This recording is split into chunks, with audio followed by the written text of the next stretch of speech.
Welcome back, everybody. I think I at least managed to get most of the people to come back. So this is the last part of the series of 3 talks. And the title of this section is Lattices, Low Exponents, and Partial Keys. So I'm starting with a little quiz for everyone who fell asleep over lunch. So what is wrong with this RSA example? So I have a message, which I've just encoded some message here as an integer, and I generate my modulus, which is the product of 2 reasonably generous sized random primes, and then I chose my encryption exponent to be 3, so I raise my message to the 3 mod n. Okay. So I'm missing padding. So if I take my ciphertext and I raise it to the 1/3 power, I got back out my message again. So what's going on?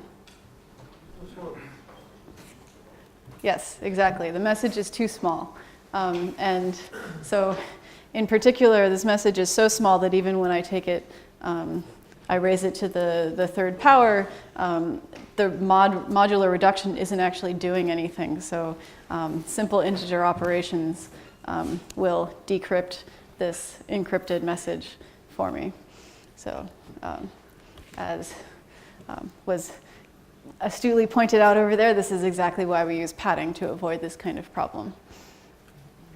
So here's a related kind of issue. So again, I'm taking an RSA modulus n. It's only 256 bits. Ignore that part. This is just to make sure that we don't have the same problem as before. I have a message. My message is, the password for today is swordfish. And I encrypt the message by raising it to the 3rd power mod n. And I can check that, no, it's not exactly the same problem as before. I'm actually doing something by encrypting this message. This message, we still don't have any padding. And this message is what is called a stereotyped message, where we might be able to guess the format if we are very clever. And so if we know something about the people who are trying to use this scheme, we might be able to guess that the message is something like the password for today is, and then a string. And so we have our guess at what the message should be. And then I'm going to do a little magic trick. And my magic trick is that I'm going to construct a matrix. It's a 7-dimensional matrix. And the matrix, I've omitted the code for this because it's kind of ugly, but I'm sure you can believe me that this is pretty straightforward. The matrix is going to consist of the coefficient vectors of some polynomials. The polynomials that I'm going to use, there's n squared, there's n squared times x times this extra string I have in there, and then n times this polynomial, like a plus x cubed minus c. So all these things I know if I'm the attacker. I know what a is, I know what the ciphertext is, and I know what n is from the private key, or the public key. So I construct this matrix of the coefficient vectors of these polynomials. Then I take my matrix, I call this LLL function on it, and I get out some new matrix.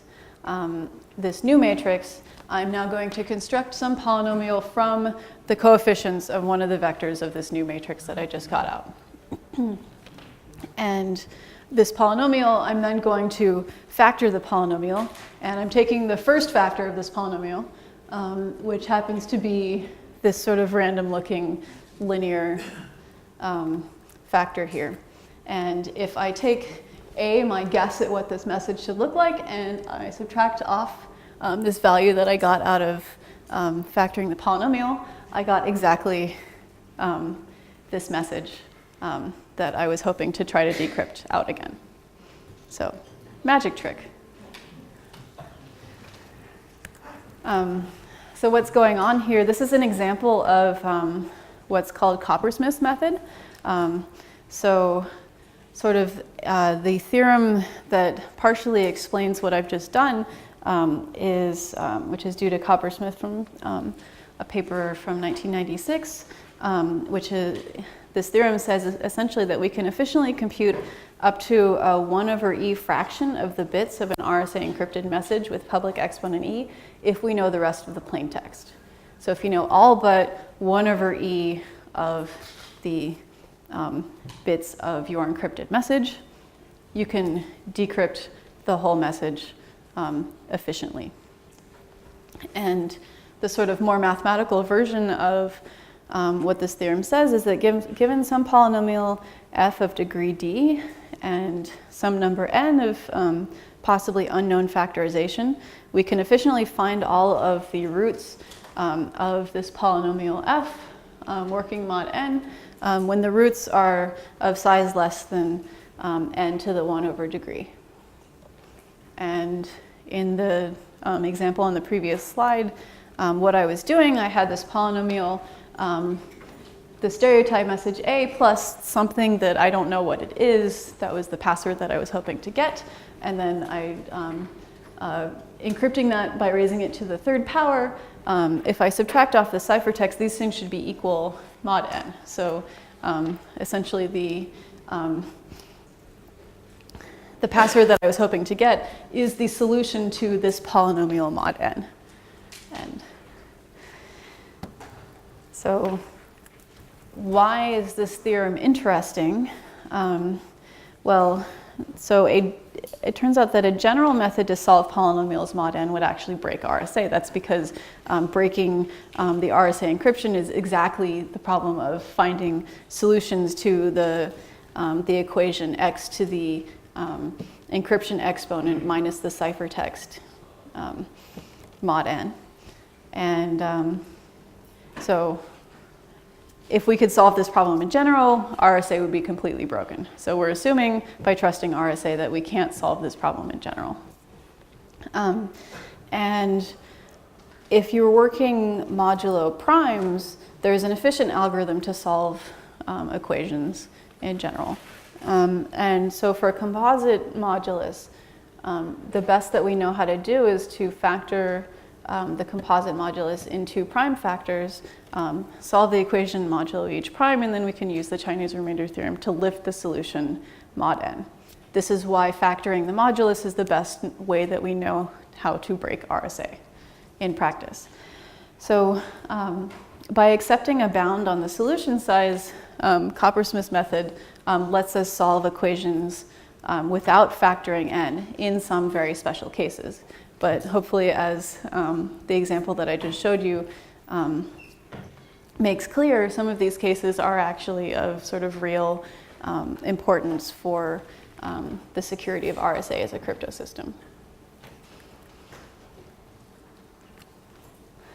So how does this algorithm work? This is just sort of listing the steps that I went through in the example. My input to this function is some polynomial and some modulus n. And I'm going to construct a matrix of the coefficient vectors of powers of my polynomial and n, which should be straightforward since I know what they are. I run a lattice basis reduction algorithm on this matrix. And then I construct some polynomial from the shortest vector that's output after calling this lattice basis reduction algorithm. And then I factor this polynomial and find its roots and hope that one of the roots is the solution that I'm actually looking for. So what do I mean when I keep saying lattices and lattice basis reduction? So this is the super fast 5-minute overview. So a lattice is a set of points in space forming essentially a regular grid. These points, they're generated by taking integer linear combinations of some number of basis vectors.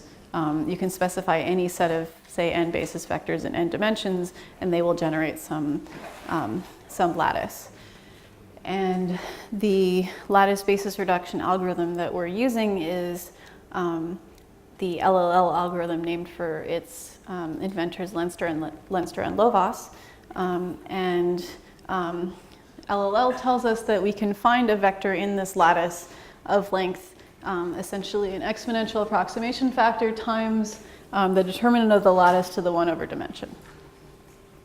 So essentially in a lattice, we know that there's a vector about this size, and this tells us that there's some, we can actually in polynomial time find at least an exponential approximation to a vector of the size that we expect to find in the lattice.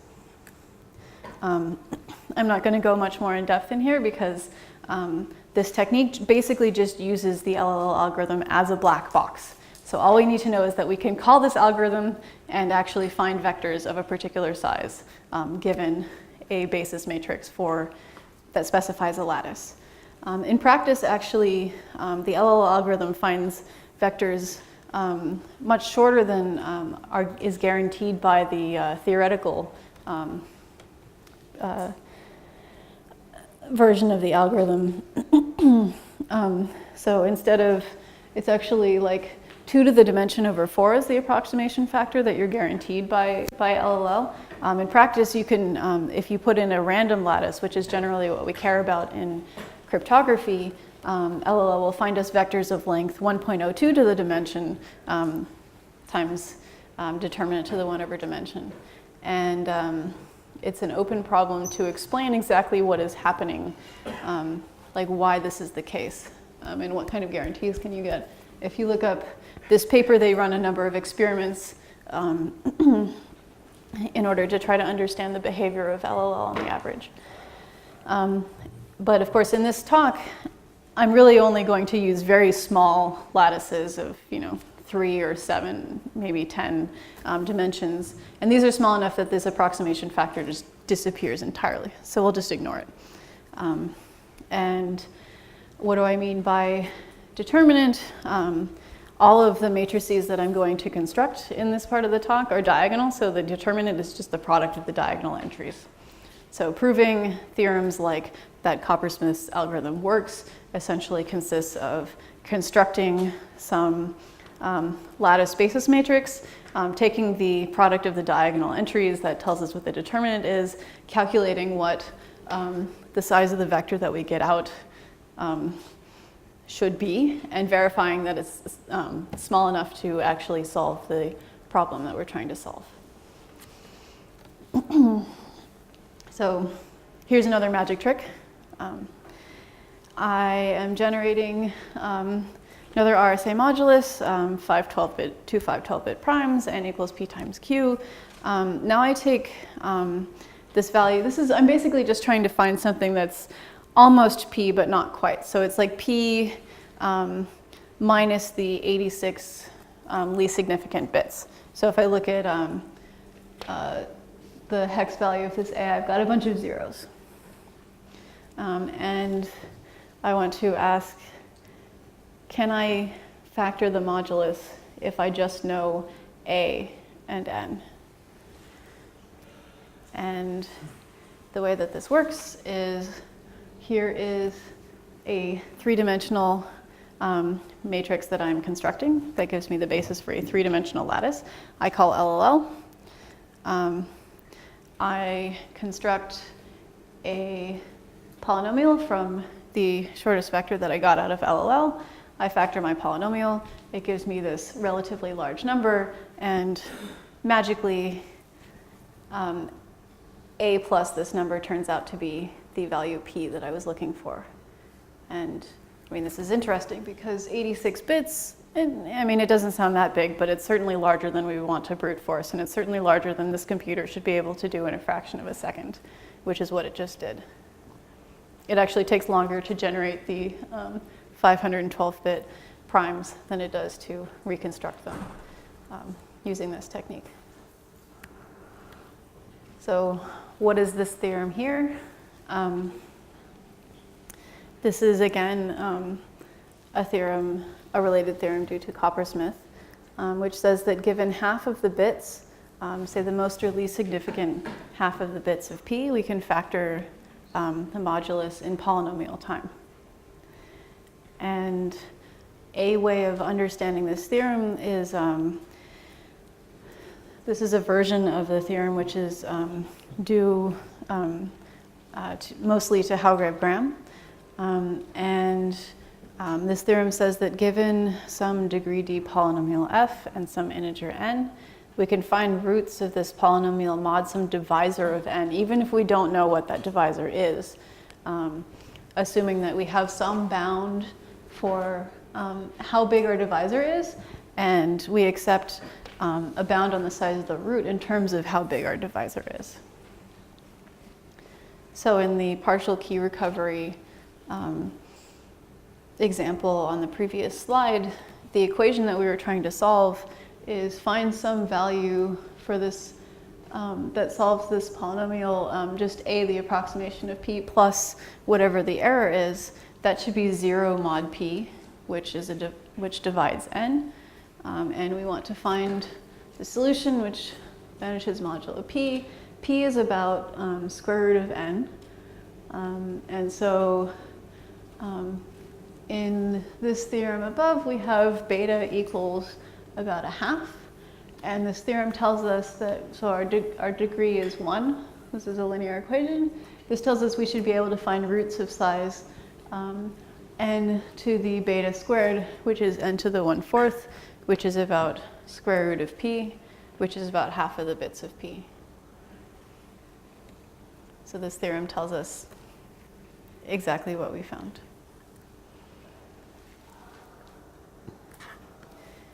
It turns out that there are a number of related attacks on RSA. RSA seems somehow particularly susceptible to partial key recovery attacks.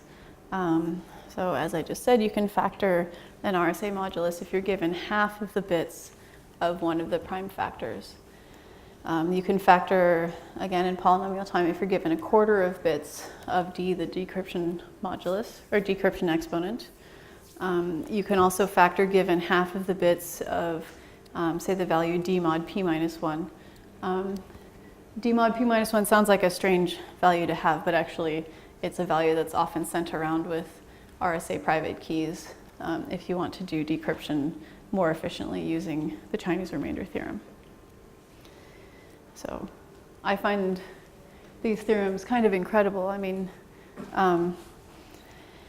we saw in the first talk how hard factoring is. So the fact that factoring goes from having basically sub-exponential time algorithms, but still being quite hard, to being polynomial time if you're given half of the bits of one of the factors. Somehow half of the bits at that threshold, somehow factoring becomes easy and can be solved in polynomial time. This is kind of incredible.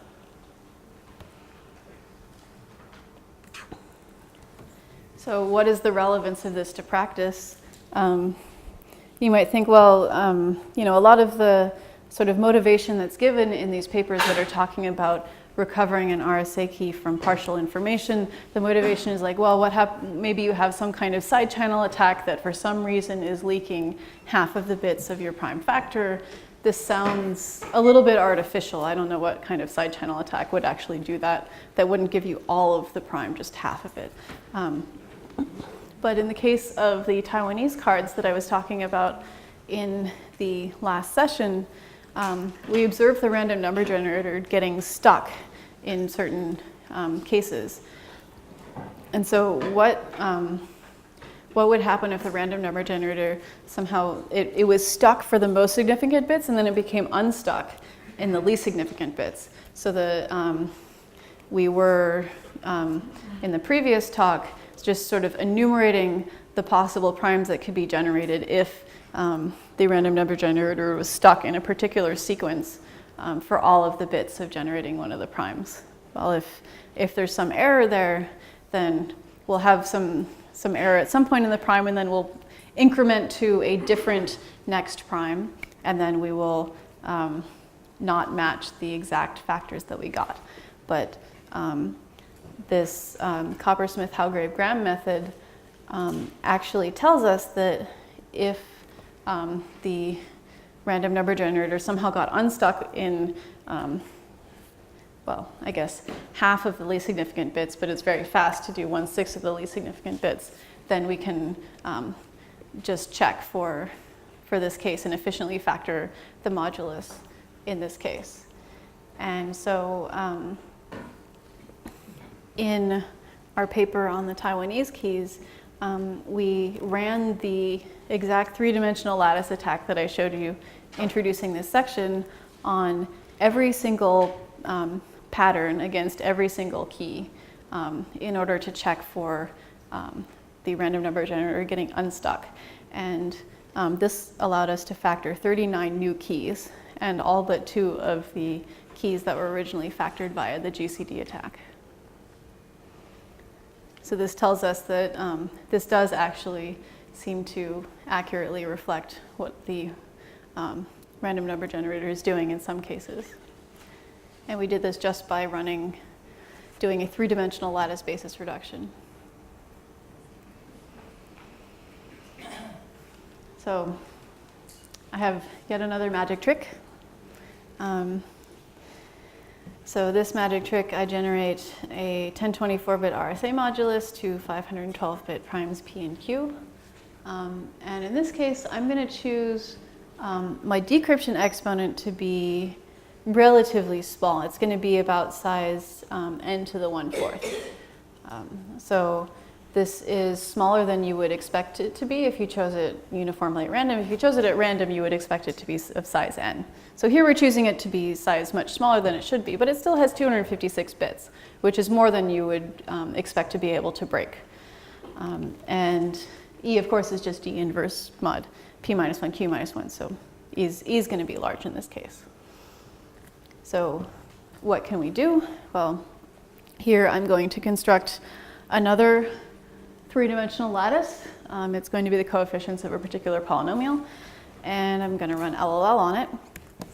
And then I take some of the coefficients that I got out of my LLL reduced basis. I plug them into this equation, and I manage to get exactly D out. So by running this very fast algorithm on a 3-dimensional lattice, I managed to solve for a 256-bit private decryption exponent. You might ask why this is interesting. There were actually some proposals when RSA was first introduced that in order to speed decryption time, maybe you want to choose D to be relatively small, then you spend less time doing this really expensive modular exponentiation. And this tells you that you absolutely do not want to do this. That if D is below n to the 1/4 bits, it is utterly broken. This theorem is due to Wiener. He showed using basically exactly the attack that I just showed. Of course, he stated it in terms of continued fractions, that you can efficiently compute the decryption exponent when it is less than n to the 1/4. Several years later, Bonnet and Durfee came up with a sort of souped up version of this attack, which showed that they can officially compute D when D is less than n to the 0.292. And this essentially comes from taking this attack and increasing the size of the lattice that you do lattice basis reduction over. So how does this actually work? It's based off of the following equation. So you can write the RSA equation, which is the encryption exponent E times the decryption exponent D. These are inverses mod P minus 1, Q minus 1. If you remove the mod part and replace that just with an integer relation, there's some integer k where this equation is satisfied. That's what the modular reduction actually means. And so Bonnet and Durfee use Coppersmith's method to find small solutions to this equation here, where I'm just looking for a solution x equals k and y equals the value p plus q. And that turns into exactly this equation, where I know everything but x and y. And I'm looking for solutions mod E. So in contrast to before, I now have a bivariate equation. And I know some bounds. So the fact that d is less than n to the 1/4, that means that, I mean, k basically can't be any bigger than d. So I know that, that k is also about size n to the 1/4. And this value p plus q, that's about size n to the 1/2. So I do have some size bounds on the size of the solution that I'm looking for. So what's the sort of general picture here? The scenario is given a multivariate polynomial f in some larger number of variables x1 through xm, and we want to find roots of f mod n again. And the exact same approach works in this case, but with a few tweaks. So the first is that, so we follow exactly the same procedure as before. We construct a lattice. We try to solve some equations that come out of the LLL reduced lattice basis. In order to find solutions, instead of being able to just factor a single polynomial, we actually have to solve a system of m equations taken from the short vectors of our lattice. And in this case, we don't actually have any guarantees that we'll actually be able to solve this system of equations. It might be some terrible set of equations that doesn't have a finite number of solutions. So the results using this kind of technique are generally heuristic because we don't know how to prove that we get a set of equations that we can actually solve. And in general, the results are often much more ad hoc.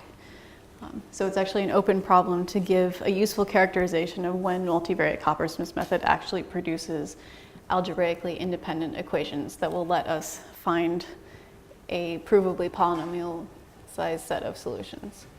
And we know that you can't always solve this problem, but it turns out that in practice you often can. So why am I talking about this here?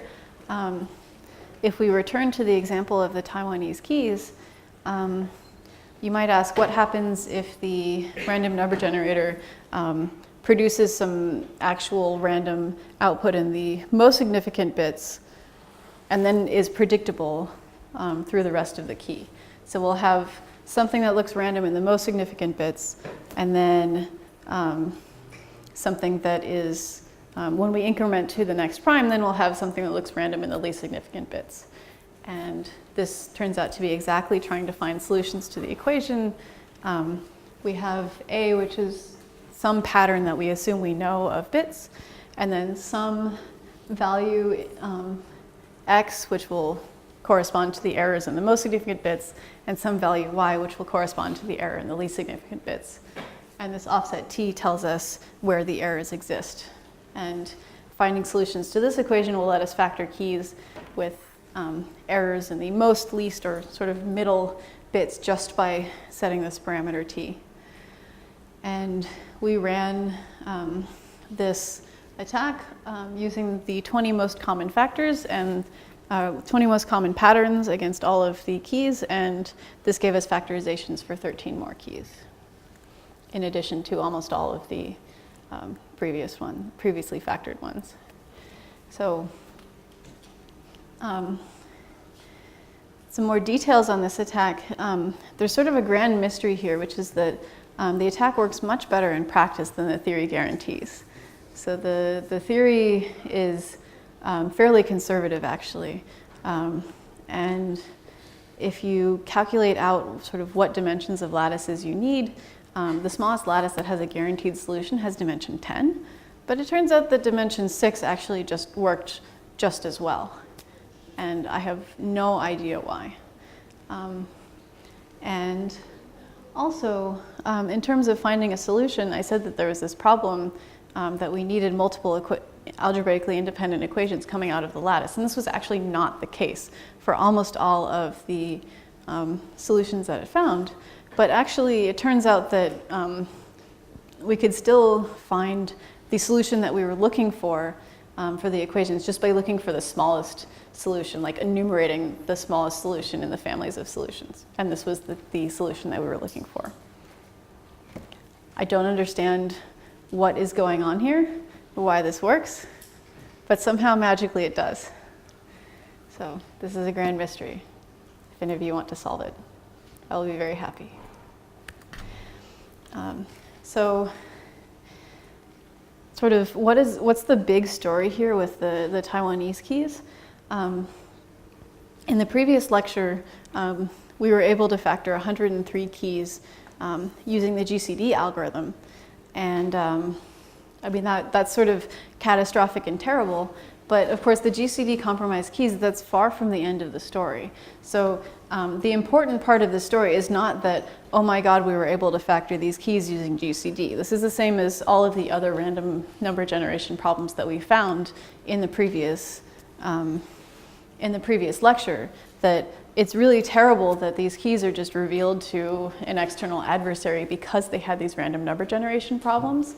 But really, the fact that you could factor these keys using the GCD algorithm is really a symptom that the entire system is broken, that there's really a much, much larger problem with random number generation in this whole system. And in the case of the Taiwanese keys, the structure of the problems was such that starting from the observation of a couple of factored keys, we could then design sort of increasingly sophisticated attacks that would factor more and more keys. And at this point, we can just keep arbitrarily factoring keys. It just requires more computational power and more cleverness on the part of the cryptanalysts involved. And so the moral here is that system defenders should assume that sort of if there's even an evidence of a tiny problem here, sophisticated cryptanalysis can probably be applied to exploit any tiny weakness much more fully. So this is a very complicated diagram of the whole pattern of analysis that we applied to the Taiwanese keys. So we started here on the left with the public key database, and we applied the batch GCD algorithm, which gave us the factorizations to 103 secret keys. Given those factorizations to 103 secret keys, we looked at the patterns of the repeated prime factors, saw that it could be generalized. That gave us 164 potential prime patterns, which we then used to factor more secret keys, so our total is up to 121. Then we speculatively generalized the patterns of keys that we thought might be produced further. That gave us 668 patterns. This gave us the factorizations to 125 total secret keys. Speculatively generalizing to include errors and applying the univariate Coppersmith attack gave us factorizations to a total of 172 secret keys, and then applying sort of elementary versions of the bivariate Coppersmith method raised our total to 183 secret keys. And this procedure can just continue indefinitely. So the last part of this talk that I want to give, this is my last section. In the first talk, I explained how to factor keys using Amazon EC2. And in this section of the talk, I want to talk about how to factor keys using Google. So this is joint work with Alex and Eric Wistrow and Secure Durmrich. So of course, Google also, like Amazon, has enormous amounts of cloud resources. And it turns out that they also make them available to users online. They have a very convenient web interface to access their cloud computing resources, which is this. So If you want to find some private keys using Google, one way that you can try to do this is search for them. So this search will find us RSA private keys that have been placed on the site pastebin.com. I don't know why 12,000 people have put their private keys on Pastebin, but they have. So there's some people's private keys. If you notice sort of part way down here, there's a key. It doesn't quite look like a private key here. There's some problems. So this is this key that we found by Googling. Sort of from a cryptanalytic point of view, this is clearly the key that we need to have. Is it legal? Define legal. Depends in which state. It's I mean it's on the internet. I don't know if it's illegal to access things that are publicly on the internet. Is it algorithmically legal? I hope so. This key is on the internet. We found it. It had some problems. I don't know. So what are we going to do with this key? So step one is to remove the obvious problems here. So, but after we remove the obvious problems here, there's also this problem that we seem to be missing a large fraction of the key. I mean, this is not good. So the obvious problems here seem to have taken out some of the legitimate key. So in order to actually reconstruct this key fully, we need to understand a little bit more about how RSA keys are stored in practice. So if you see an RSA key, it's actually, you know, I showed you all of this nice math before. It's not the case that like an RSA private key just consists of like, you know, 1024 bits of D. It turns out that they're storing a lot more of that. So an RSA key of the format that we saw before is actually a Darren-coded sequence, ASCII armored Darren-coded sequence consisting of all of these values. So the public key is, as we've said the whole time, an integer n and an integer e. The private key is actually the sequence of a whole bunch of values. There's a version, there's n, there's e, there's d, there's p, there's q, there's d mod p minus 1, d mod q minus 1, and q inverse mod p. So we have all of these values. If we go back to our partial key here and actually sort of parse out what the values that we have are, we see, well, we have n there, and we have e, and we have part of d, and we seem to be missing all of p. We've got part of q, and we've got d mod p minus 1, and d mod q minus 1, and q inverse mod p. So that's good. You may notice there's also a little problem before n. You might call that the private part of the private key. But fortunately, that's actually just sitting in like the version and the length field. So, we know what those are. So that's easy to fix. From even just like a single piece, I've spent this whole talk talking about how to reconstruct RSA keys from partial information. We have so much redundant information here that this problem becomes simple with a little bit of math. So basically, we had d mod q minus 1 already, and so we can actually just reconstruct q straight out by using the value of d mod q minus 1 that we know, and taking e times d mod q minus 1, raising 2 to that power mod n, take the GCD of that minus 1 mod n. Straightforward RSA math that we have seen even in the first lecture. Then of course p is n over q, and we can compute d is e inverse mod p minus 1 q minus 1, the factorization that we have. And of course, even if we just had incomplete portions of a single piece of the key, even if we were just asked to reconstruct this key from the part of q that we had, well, we just learned how to do that. So we could have done that even with much less information about this key than we just had. So using our newfound math skills and ability to use Sage, we can reconstruct this whole key. Huzzah. Now, of course, the really burning question is, what is this key? Well, fortunately, we have access to all of the keys on the internet, so we can just go through our database of all of the keys that we collected off the internet and find out what this key actually comes from. It turns out, well, it comes from this website. So,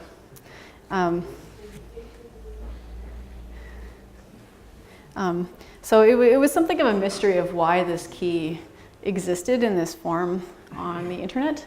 And actually, someone emailed us with the complete story after a version of this talk.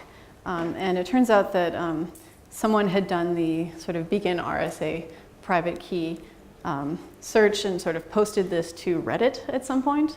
And this key without all of the obvious problems in it was the first hit on Google for this search. And so some parent white knight took it upon themselves to fix this key and save it from the internet by introducing some problems that should keep it from being able to be used. So unfortunately, that backfired. So there's some lessons here.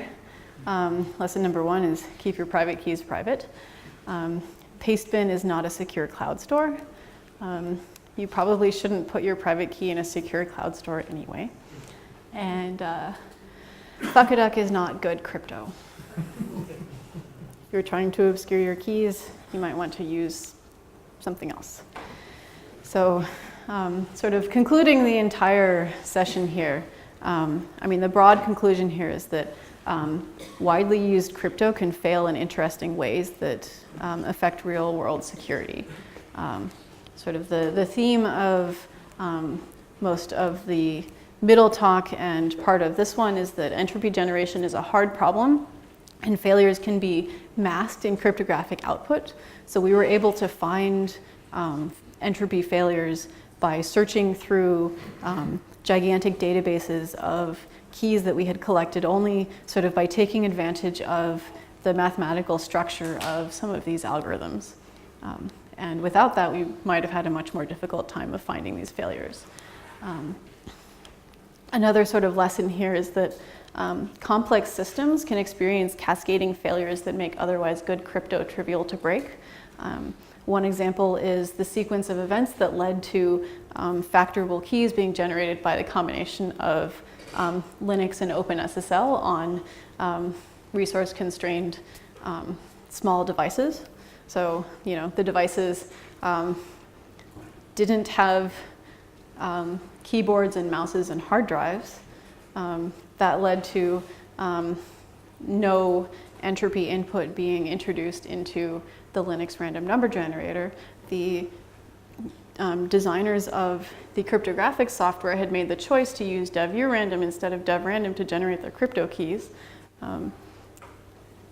Then in the key generation process, they decided to introduce a certain class of entropy that just so happened to, in some cases, generate keys with non-trivial common divisors that were easily factored in the case of low entropy coming from the operating system. So this whole sequence of events led from one failure to generate entropy on the system to completely factorable keys visible on the public internet.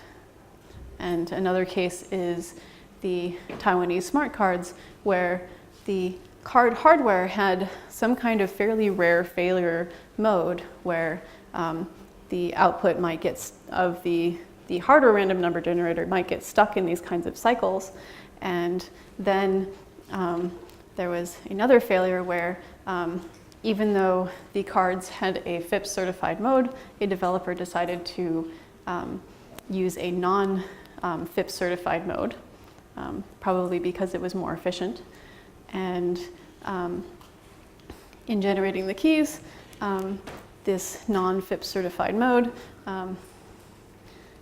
happen to be masked nearly all of the time, but in a small fraction of cases, the key generation process led to these completely factorable and completely predictable keys.